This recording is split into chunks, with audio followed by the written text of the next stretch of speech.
Hi, my name is Doug Belshaw and I work for Jisk Infonet. Zach Mensa from Just Digital Media has asked me to just share a couple of minutes on my upcoming ebook. So I'm writing one called The Essential Elements of Digital Literacies, and the reason I want to write an ebook is because I've just finished my doctoral thesis and I want to make it a bit more accessible to people, especially educators. I used to be a teacher and I realise how hard it is sometimes to translate academic work into the classroom.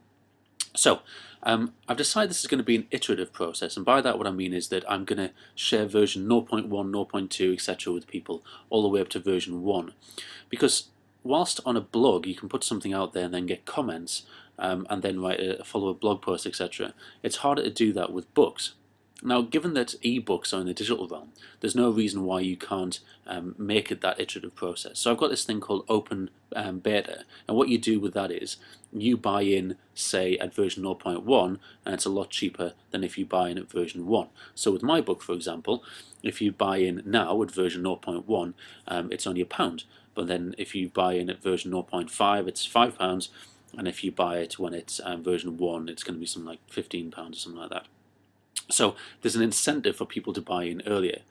I'm not using any special tools particularly to do this. I'm doing it on my Mac. I'm using Pages. It's quite an easy to use tool.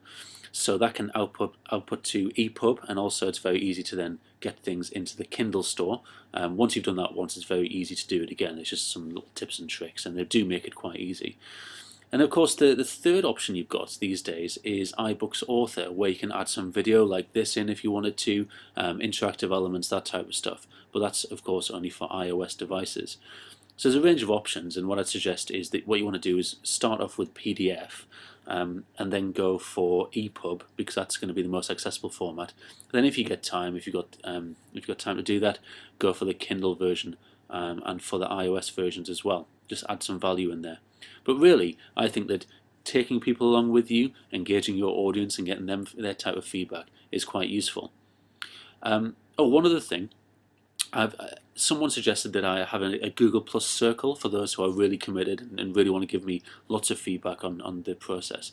And that seems to be working quite well so far. So whereas there's monthly updates where people can give me feedback and I ask them questions about how things are going with the book, there's a Google Plus circle for people giving me feedback on a kind of a weekly basis, really.